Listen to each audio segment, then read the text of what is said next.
Yes बेटा, आपको क्या करना है, फर्स्ट आपको जो ये पिक्चर्स हैं इनको रीड आउट करना है कि किस चीज़ की पिक्चर है ये, फिर उनकी स्टार्टिंग साउंड क्या है, ठीक है। जिसकी स्टार्टिंग साउंड डिफरेंट है उसको आपको सर्कल करना है, ठीक है। चलिए स्टार्ट करिए।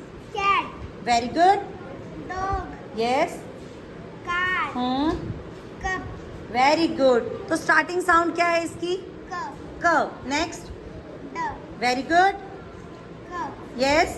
कप, तो किसकी डिफरेंट हुई, dog, dog, very good, circle कर दीजिए, वेरी गुड, क्लैप करिए बेटा।